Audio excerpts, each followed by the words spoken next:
चलिए तो सीधे लिए चलते हैं राजधानी रांची के सूचना भवन, जहां की सरकार की तरफ से बनाई कमेटी के लोग प्रेस वार्ता कर रहे हैं। प्रशांत हैं और मनोज कौशिक।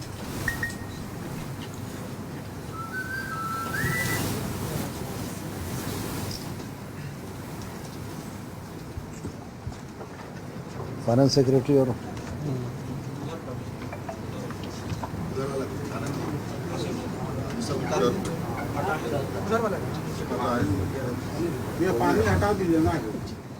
अब इन तमाम चीज़ों पर सरकार के प्रतिनिधिमंडल अपनी बातों को एक एक करके रखेंगे। प्रतिनिधिमंडल में सुदिव्य कुमार सोनू, मंत्री दीपिका पांडे सिंह, मंत्री चमरा लिंडा और मंत्री संजय प्रसाद यादव शामिल हैं।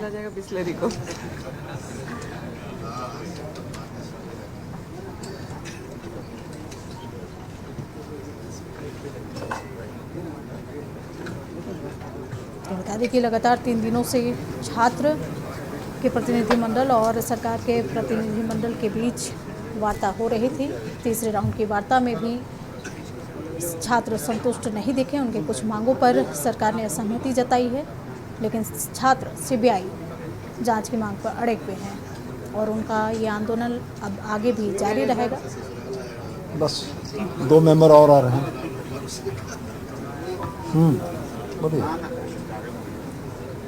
बोलिए।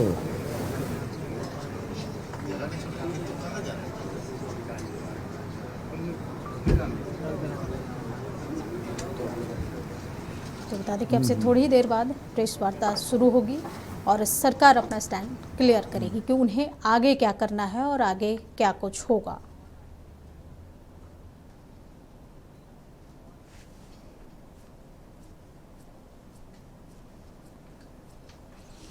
तो बता दें कि जेपीएससी जेएसएससी को लेकर के लगातार छात्रों का 16वां दिन भी आंदोलन जारी है। तीसरे राउंड की बातचीत सरकार के प्रतिनिधिमंडल से हुई, लेकिन इसमें छात्र संतुष्ट नहीं दिखे। अब सरकार के प्रतिनिधिमंडल ने प्रेस वार्ता का आयोजन किया है। अब से थोड़ी देर बाद ये प्रेस वार्ता में सरकार के प्रतिनिधिमंडल अपना पक्ष रखेंगे। तो बता दें कि सरकार अब से थोड़ी देर बाद अपना पक्ष रखेगी। छात्रों ने अपना स्टैंड क्लियर कर दिया है कि वो ये आंदोलन आगे भी जारी रखेंगे जब तक कि उनकी सारी मांगें पूरी नहीं हो जाती है।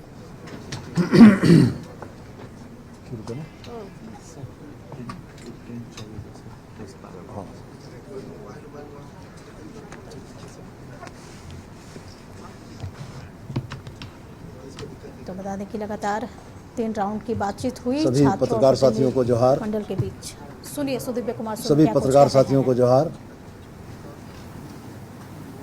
लगातार 3 दिनों की मैराथन वार्ता के बाद बहुत सारे बिंदु ऐसे थे जिन बिंदुओं पर सरकार ने बड़ी उदारता दिखाते हुए कल के प्रस्तावित आंदोलन को,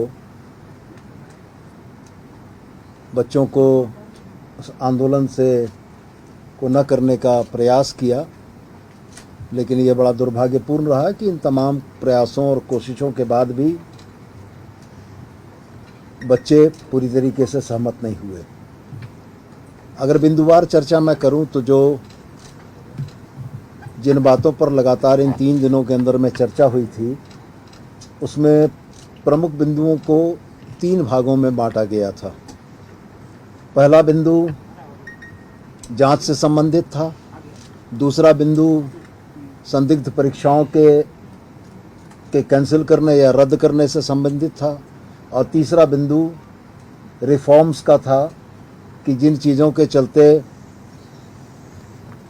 एसओपी के वजह से या जिन त्रुटियों के चलते यह परिस्थितियां उत्पन्न हुई थीं, उन परिस्थितियों को किस तरीके से करके समाधान किया जा सके। सबसे पहला जो विषय जांच का था,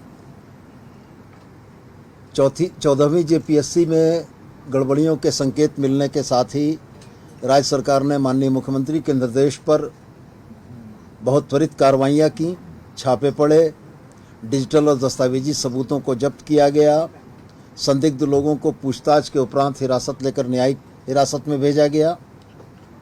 अलावे जेपीएससी के अध्यक्ष और तमाम सदस्यों का इस्तीफ़ा भी हुआ।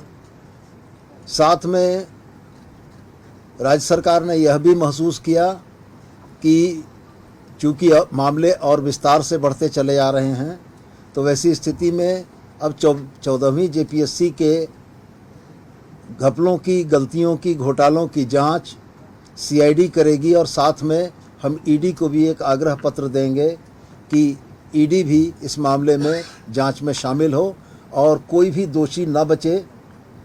किसी भी परिस्थिति में किसी दोषी को बचाने की सरकार की मंशा नहीं है। दूसरा विषय परीक्षाओं के रद्द करने से संबंधित था। परीक्षाओं को रद्द करने से संबंधित 14वीं जेपीएससी बैकलॉग 23, बैकलॉग 25 जो इसके साथ ही होने वाली थी, इन परीक्षाओं को रद्द करने पर सरकार सहमत थी। अलावे इसके टीडीपीएल संस्था जिसके ऊपर ये सारे आरोप हैं, उन आरोपों के मद्देनज़र सरकार का यह मानना था कि टीडीपीएल के द्वारा कंडक्ट की गई सारी परीक्षाओं की एक व्यापक और विस्तृत जांच होगी और अगर गड़बड़ियों के संकेत व्यापक मिलते हैं तो वैसी स्थिति में सम्यक निर्णय किया जाएगा। अलावे इसके छात्रों की तरफ से एक मांग और रखी गई थी। शुरुआत जेपीएससी के मुद्दे पर ही थी, लेकिन बाद में छात्रों ने इसमें सीजीएल के मुद्दे को भी जोड़ा। सीजीएल के मुद्दे को रद्द करने की मांग छात्रों की तरफ से थी। सरकार की तरफ से यह बहुत स्पष्ट बताया गया उनको कि चूँकि ऑनरेबल सुप्रीम कोर्ट और ऑनरेबल हाई कोर्ट के मॉनिटरिंग में ये सारी जांच चली है और ये सारी भर्ती प्रक्रिया ऑनरेबल कोर्ट की मॉनिटरिंग में हुई है, इसलिए इसको रद्द कर पाना राज्य सरकार के लिए संभव नहीं है। लेकिन इसके बाद भी हम लोगों ने अपने तरफ से उनको आश्वस्त करने के लिए, उनका भरोसा और विश्वास जगाने के लिए उनको यह कहा कि हाई कोर्ट के रिटायर्ड जज की अध्यक्षता में एक मॉनिटरिंग कमेटी बनाकर सीजीएल की जांच की प्रक्रिया को हम लोग मॉनिटर कराएंगे। रिफॉर्म्स के जो इशू थे, रिफॉर्म्स के इशू पर सरकार बहुत हद तक सहमत थी 100%, और सरकार ने कहा था कि हम IIT-ISM, IIM रांची, एक्सलराई जमशेदपुर जैसे प्रतिष्ठित संस्थानों से विशेषज्ञ सेवा लेते हुए अपनी SOP को रिफॉर्म करेंगे और इसमें साथ में हम लोग अपने स्टेक होल्डर के तौर पर छात्रों के भी सुझावों का, उनकी शिकायतों को समाविष्ट करेंगे। इस क्रम में सरकार ने एक मेल आईडी जारी की थी जो कल आप लोगों ने भी देखा होगा, और साथ में राज्य सरकार एक पोर्टल भी लॉन्च करने जा रही है जिसमें पूरे राज्य के छात्र अपनी समस्याओं को लिख सकेंगे और इस पोर्टल के माध्यम से पूरे राज्य से आए हुए छात्रों के संवाद को इनकॉर्पोरेट करते हुए SOP के निर्माण का प्रयास किया जाएगा कि SOP त्रुटिहीन हो और आने वाली परीक्षाएं पूरी पारदर्शिता और शुचिता के साथ संपन्न हों। बड़े दुर्भाग्य के साथ यह कहना पड़ता है कि इन तमाम प्रयासों के बाद भी छात्रों के तरफ से CGL को रद्द करने को लेकर और CBI की जांच को मांग को लेकर इस समझौता वार्ता टूट गई। मैं आपके माध्यम से तमाम छात्रों से यह विनम्रतापूर्वक अपील करना चाहता हूं कि आपकी अधिसंख्य मांगों को सरकार ने मांगा। जो मामले न्यायिक प्रक्रिया के अंतर्गत जिनका प्रकाशन हुआ था परीक्षा फल का, उसको रद्द करना सरकार के क्षेत्राधिकार से बाहर था।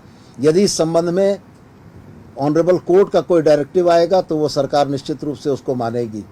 तो मेरा आपके माध्यम से तमाम छात्रों से, तमाम छात्र के अभिभावकों से, चूँकि वो हमारे बच्चे ही हैं और बच्चे हैं तो हम ये उम्मीद करते हैं कि वो बच्चे और उनके अभिभावक इस बात को बड़ी गंभीरता से लेंगे कि सरकार ने बच्चों की लगभग सारी मांगों को मानते हुए उनको आंदोलन के रास्ते से पर जाने से रोकने का प्रयास किया है। और मैं पुनः अपील करता हूं कि जब सरकार आपकी सारी बातों को मानने को तत्पर है तो आपका आंदोलन में जाना कहीं से भी श्रेयस्कर नहीं है। अभी भी समय है। मैं आपके माध्यम से अपील करता हूं कि छात्र हठधर्मिता छोड़ें, इस बात की जिद को छोड़ें कि आंदोलन के जरिए ही हासिल होगा। मेरा यह स्पष्ट मानना है कि लोकतंत्र में संवाद के रास्ते ही समाधान निकलता है। आंदोलन उस परिस्थिति में होता है जब आपकी बातें सुनी न जा रही हों। जब सरकार आपकी बातें सुन रही है, सरकार के नुमाइंदे आपसे लगातार बातों को कर रहे हैं, तो फिर वैसी स्थिति में आंदोलन की बहुत आवश्यकता नहीं पड़ती है। तो मैं पुनः एक बार आपके माध्यम से छात्रों से अपील करते हुए यह जरूर कहना चाहूँगा कि कल के आंदोलन को स्थगित करते हुए वो वार्ता और समाधान के रास्ते पर वापस लौटें। सरकार उनकी लगभग सारी मांगों को मानने को तैयार है और उनकी जायज़ मांगों के साथ सरकार खड़ी है। हम भी यह मानते हैं कि 14वीं जेपीएससी में टीडीपीएल के द्वारा जो गलतियां की गई हैं उन गलतियों का खामियाजा दोषियों को भुगतना होगा।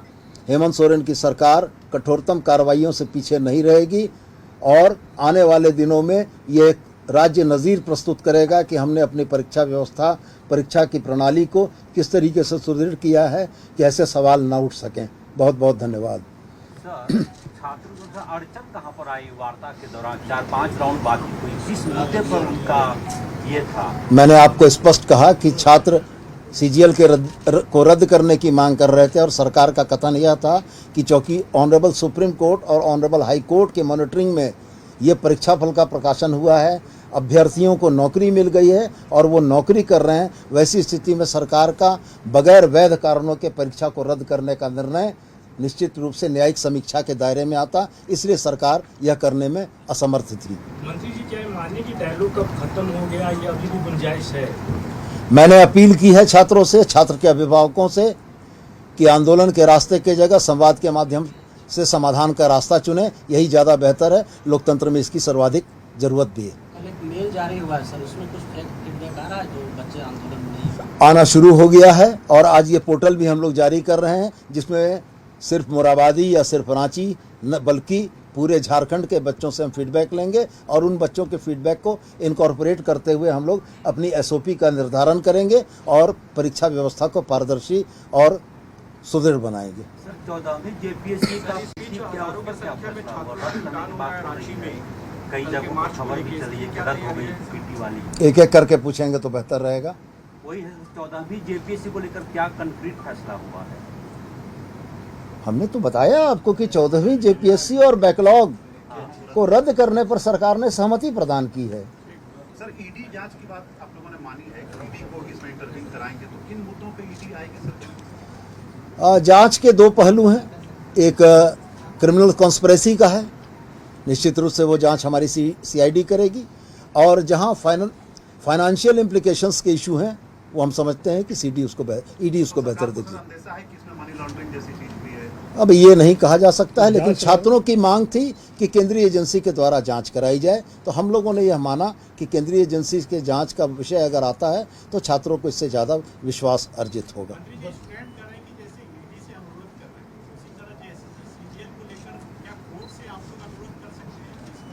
मैंने यह विषय छात्रों से भी कहा कि आपको कोर्ट से अनुरोध करना चाहिए, अगर कोर्ट के ऑनरेबल कोर्ट के कोई डायरेक्टिव्स आते हैं तो सरकार उसको मानने को तत्पर है।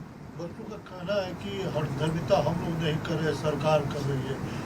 सीबीआई जांच पर सरकार को ऐसा क्या है कि वो फैसला नहीं कर रही? सीबीआई जांच से सरकार क्यों? सीबीआई जांच के बहुत प्रत्यक्ष प्रमाण इस राज्य में ने देखे हैं। पहली और दूसरी जेपीएससी की जांच सीबीआई के माध्यम से हो रही थी, 20 वर्षों से ज़्यादा का समय गुजर चुका है और हम ये समझते हैं कि जब हम लोगों ने उनको ये कहा कि फास्ट ट्रैक कोर्ट का गठन करते हुए 90 दिनों के अंदर परिणाम तक पहुंचेगी हमारी सीआईडी, तो उनको यह मानना चाहिए था। और आप जेएसएससी से संबंधित सवाल प्रशांत जी से और एडीसी साहब से पूछ सकते हैं। प्रशांत सर, पहला सवाल तो ये है कि किस्तों में क्यों नियुक्तियाँ होती है? इसी पे ज़्यादा संशय हो रहा है कि जब एक बार वैकेंसी निकली, रिजल्ट निकला, तो किस्तों में नियुक्ति क्यों? इसका कारण ये है कि जैसे मान लीजिए अगर हमारे 100 पद हैं और हमने एक शॉर्टलिस्ट किया कि 100 पद के हिसाब से, मेरिट लिस्ट के हिसाब से 100 बच्चे या 150 बच्चों को हम लोग बुलाते हैं डॉक्यूमेंट वेरिफिकेशन। डॉक्यूमेंट वेरिफिकेशन के क्रम में कई बच्चों के डॉक्यूमेंट्स गलत निकलते हैं या संदिग्ध होते हैं, तो हमको उनको नोटिस देना पड़ता है, 2 नोटिस 3 नोटिस, कि वो उसको बदल लें, सुधार लें। इस प्रक्रिया में विलम्ब होता है। तो मान लीजिए कि 100 में से 70 बच्चों का सब डॉक्यूमेंट सही निकला और 30 बच्चों के लिए हम लोग नोटिस पे नोटिस कर रहे हैं। कई में उनके क्वालिफिकेशन पे डाउट हो जाता है कि ये 2 ईयर का साइकोलॉजी का कोर्स हम पूरा ऑनर्स मानेंगे कि नहीं मानेंगे। तो उसके लिए फिर हमको एक्सपर्ट से, यूनिवर्सिटी से पत्राचार करना पड़ता है, विलम्ब होता है। तो हमारे पास ये हमेशा दुविधा रहती है, हम 100 का 100 अगर रिजल्ट निकालने चाहें एक साथ, तो उसमें हो सकता है हमको 5 महीने 6 महीने लग जाए। लेकिन अगर वो 70 बच्चों का हम रिजल्ट निकाल दें जिनका क्लियर है, तो कम से कम उनको तो नौकरी मिल जाएगी। तो इसलिए हम उन 70 का पहले निकाल देते हैं, उस 30 के लिए क्लियर होने के लिए वेट करते हैं। उसमें क्या होता है कि 30 में से मान लीजिए 15 क्लियर हो, फिर उसका रिजल्ट निकलता है सेकेंड राउंड में। जिन 15 का छट गया, रिजेक्ट हो गया कि ये गलत है, अब उस 15 के लिए फिर से हमको और बच्चों को बुलाना पड़ता है डॉक्यूमेंट वेरिफिकेशन। ये इसीलिए 3-4 राउंड में ये होता है। अगर आप कहेंगे कि एक राउंड में होगा, तो फिर वो हमको हर परीक्षा का रिजल्ट 6 महीना 7 महीना लगेगा निकालना। तो बच्चों की सुविधा के लिए हम लोग कर रहे हैं कि जल्दी जल्दी उनको रिजल्ट मिले, और जो बच्चे कम से कम उनका कागज सही है उनको हम तुरंत लाभ दें। एडीजी सर, बच्चे जुटने लगे। एडीजी सर, बच्चे जुटने लगे हैं शहर में, सुरक्षा के क्या इंतजाम होंगे? हजारों की संख्या होगी सब।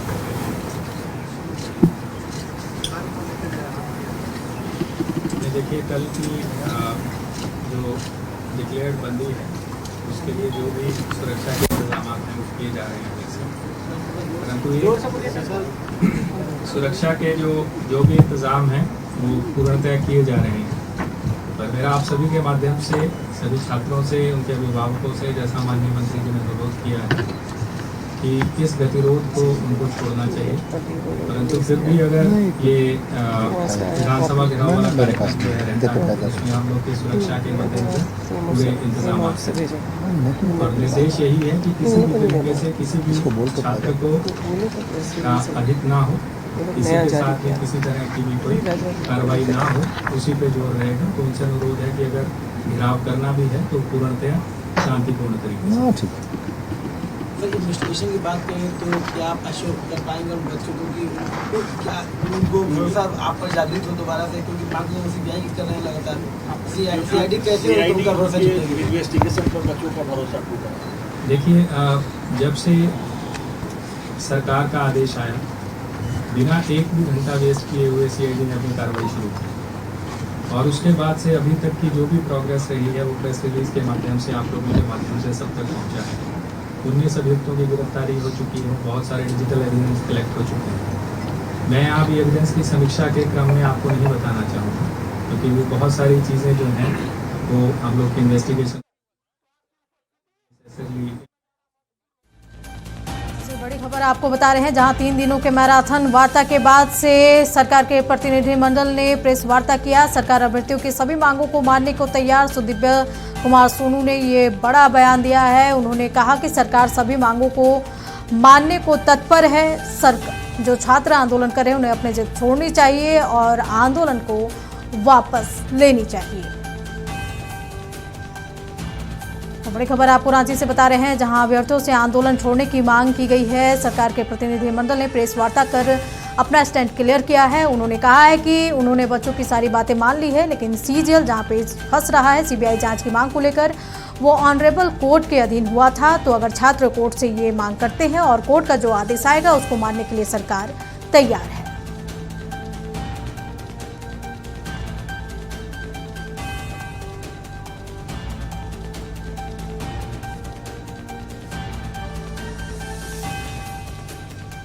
चलिए तो सीधे लिए चलते हैं धरना स्थल जयपाल सिंह मुंडा स्टेडियम, जहां की छात्र 16 दिन से आंदोलन कर रहे हैं। हमारे सहयोगी यशवंत हमारे साथ लाइव जुड़े हुए। यशवंत, जिस तरीके से छात्रों के बीच और सरकार के प्रतिनिधिमंडल के बीच बातचीत हुई, सरकार ने अपना स्टैंड क्लियर कर दिया है। अब छात्रों से बात कीजिए और जानिए कि अब उनका क्या कुछ स्टैंड है।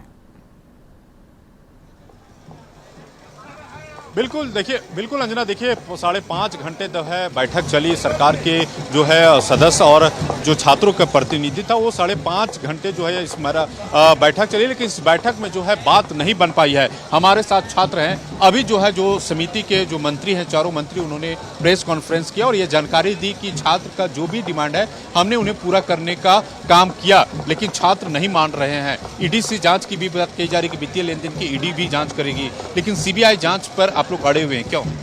सीबीआई जांच ही निष्पक्ष हो सकता है, क्योंकि पहला बार सीआईडी के जांच से ही यह सीजीएल एग्जाम को उसको दुरुस्त किया गया था। क्योंकि यह सरासर गलत है। पहला रिपोर्ट उन्होंने अपने छुपा कर रखा और सेकंड रिपोर्ट जो डीजीपी के नेतृत्व में किया गया रिपोर्ट, वह पहला रिपोर्ट को छुपाया और सेकंड रिपोर्ट में अपने मन मुताबिक सारा किया। और क्योंकि पहला रिपोर्ट में जितना संदिग्ध लोग पकड़ाए गए थे उसको सबको बचा दिया और जो जेन्युइन क्वेश्चन पकड़ाया था उसको गेस्ट क्वेश्चन और फ्यू क्वेश्चन कह के नियुक्ति दे दिया गया। इससे हम लोग को संतुष्ट नहीं है। सीबीआई मतलब सीबीआई रद्द मतलब वो कोर्ट गया था, अगर नहीं हुआ तो उसके बाद से सरकार कह रही है कि आप लोग सीजीएल की परीक्षा के बारे में बोल रहे हैं कि सीजीएल की परीक्षा रद्द हो, लेकिन सरकार का कहना है कि ये पूरा मामला जो है झारखंड हाईकोर्ट और सुप्रीम कोर्ट में गया था और हाईकोर्ट ने आदेश दिया था, क्लीन चिट दिया था। इस तरह सरकार की ओर से कहा ये सारा भानुमती का जो पिटारा है सरकार के द्वारा किया गया। सरकार अगर सही जांच करके सीआईडी करके देती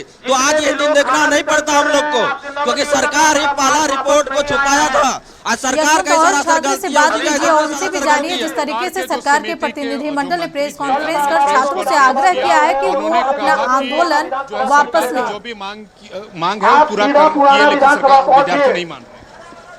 मतलब मुख्य मांग जो था वो जेएसएससी सीजीएल का था, जेएसएससी सीजीएल पे सरकार कुछ करने के लिए तैयार नहीं है।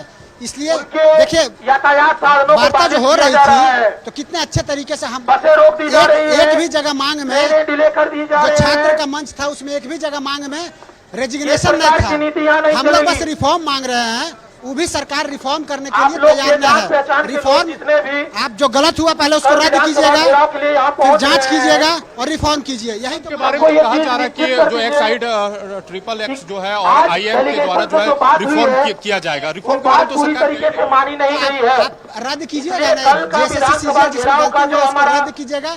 तो सीजीएल पर सरकार मान नहीं रही है, इसमें विद्यार्थियों का विधानसभा मार्च है। भैया कल जो है सरकार के जो अधिकारी हैं, जो एडीजी बोल रहा है कि आंदोलन जो आप लोग से आग्रह करें कि शांतिपूर्ण करने के लिए, क्या तैयारी आप लोग आंदोलन? शांतिपूर्वक ही होगी, लेकिन जब तक मांग नहीं होगी तब तक आंदोलन खत्म नहीं होगी। सरकार तो बता ही रही कि हमने सारी मांग पूरा कर रहे हैं। सीजीएल कोर्ट में था, इसीलिए जो है बोल रहे कि कोर्ट ने क्लीन चिट दिया था, उसके बाद नियुक्ति हुई है। सरकार का ये कहना है। नहीं, सीबीआई और ईडी जांच दोनों साथ में होनी चाहिए। जितनी मांग है उतनी हमेशा होना चाहिए। छात्र का जो मांग है वो पूरी होना चाहिए, तभी आंदोलन खत्म होगा या आंदोलन चलेगा। मान ली गई है सरकार की ओर से। आंदोलन है कल तो हम लोग जो हमारी मांगे पूरी नहीं हुए हैं उस कारण हम लोग जो अभी घेराव करने जा रहे हैं। सब घेराव तो शांतिपूर्ण नहीं होगा, लेकिन अगर उसमें हम लोग का मेन तो यही है कि प्रेशर बनाना सरकार के ऊपर, ताकि वो जो हमारी मांगे हैं पूरी करें और रिफॉर्म्स जो चाहिए हमें और जो हमारी मांगे हैं खासकर सीजीएल को लेके उसको सुने सरकार। जो सरकार की जो मांग आप लोग जो मांग रखे थे कि पीटी की परीक्षा रद्द करने के लिए, जो बैकलॉग की परीक्षा है उसको रद्द करने के लिए आप लोगों ने कहा था, सरकार तो कह रही कि हम रद्द कर देंगे। और भी जो DDPL जो एजेंसी है उसके बारे में कहा जा रहा है कि उसकी जांच कराएंगे, लेकिन फिर आप लोग को कहाँ दिक्कत हो रहा है? जी, जहाँ तक मुझे पता है जेपीएससी और दूसरे एग्जाम के लिए सरकार मान रही है। बस जो आपका जेएसएससी है, सीजीएल है, उसको लेके अभी तक हम लोग में सहमति नहीं बनी, जहाँ तक हमको पता है।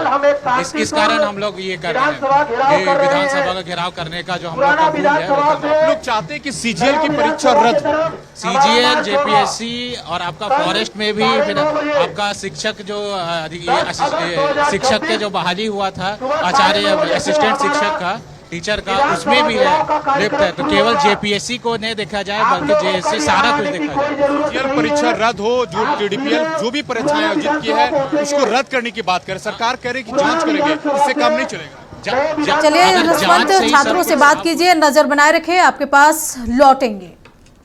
भी गलत बच्चा या उसके अभिभावक अगर ये सोच रहे हैं कि हम एक झटके में माफिया से पैसा दे करके एक एग्जाम निकलवा लेंगे और हम नौकरी पा लेंगे, अब वो संभव नहीं। अब हम लोग पीटी में भी नई स्ट्रेटेजी के साथ आ रहे हैं। मेंस हम लोग सीबीटी लेंगे। जो बच्चा सही में जेन्युइन होगा, मेहनती होगा, वही निकलेगा। इसके अतिरिक्त हम लोगों ने और रिफॉर्म्स किए हैं। अभी तक क्या होता था कि जब हमारा रिजल्ट निकलता था तो बच्चे अपने लॉगिन से सिर्फ अपना स्कोर कार्ड देख पाते थे। अभी जो लास्ट रिजल्ट निकला है, अगर आपको ध्यान होगा तो हम लोगों ने बच्चों के लॉगिन में पूरा CML दे दिया है। टोटल जितने क्वालिफाइड बच्चे हैं नंबर्स के साथ, और कितने डिसक्वालिफाइड है वो भी नंबर्स के साथ, ताकि ये जो एक भ्रांति चलती है, बच्चों को बरगलाया जाता है, कुछ लोग ब्रोकर लोग घुसते हैं कि हम तुम्हारा करवा देंगे, क्योंकि उस बच्चे को पता ही नहीं होता है कि हम पूरे लिस्ट में कहाँ पे, उसको सिर्फ अपना स्कोर पता होता है। अब इस लास्ट परीक्षा से और आगे भी भविष्य में जारी रहेगा, हम पूरी ट्रांसपेरेंसी के साथ पूरे CML को उसके लॉगिन में दे देंगे। वो खुद ही अपने को समझ जाएगा कि वो कितने पानी में है, उसका होने लायक है कि नहीं है, इधर उधर कम से कम भटकेगा नहीं। इसके अलावा हम लोगों ने एक और रिफॉर्म किया है, हम लोग स्टूडेंट फैसिलिटेशन सेंटर बना रहे हैं, जहाँ अभी बच्चे हमारे गेट के बाहर धूप पानी में खड़े रहते हैं, वहाँ हम लोग एक शेड बनवा रहे हैं जहाँ बच्चे बैठ सकें, उनके लिए पीने के पानी की व्यवस्था, टॉयलेट की व्यवस्था हो। वहाँ पे एक फैसिलिटेशन सेंटर होगा जहाँ वो अपने ग्रीवांस को दे पाएंगे और 1 सप्ताह के अंदर उनके ग्रीवांस का हम जवाब भी देंगे। और अगर हमने तो ये देखा है कि अभी जो लास्ट एग्जाम में जब जिस प्रकार से हमने रिजल्ट निकाला है उसमें तो कोई ग्रीवांस ही नहीं आ रहा है, क्योंकि सबको पता चल गया है कि हम कितने पर। तो हम लोग प्रयासरत हैं, नई नई टेक्नोलॉजी, नए तरीके हम लोग लगा रहे हैं ताकि ये गलत लोग इसमें न घुस पाए। ये हमारा प्रयास है, ये रिफॉर्म्स कुछ हम लोग कर रहे हैं, और भी कई रिफॉर्म्स होंगे। अभी नई कमेटी सरकार बनाने जा रही है जिसमें एक्सपर्ट्स आएंगे और वो भी अपना मंतव्य देंगे कि इसमें और क्या नई टेक्नोलॉजी, नई स्ट्रेटेजी हम लगा सकते हैं, जिसके माध्यम से इस परीक्षा में ये जो गड़बड़ी का जो ये पूरा इतिहास है, ये इतिहास बदल जाएगा। धन्यवाद। चलिए धन्यवाद। सुदीप सर हो गया, बहुत जवाब दे दिया आपको। छोटा सा 2 सवाल है सर।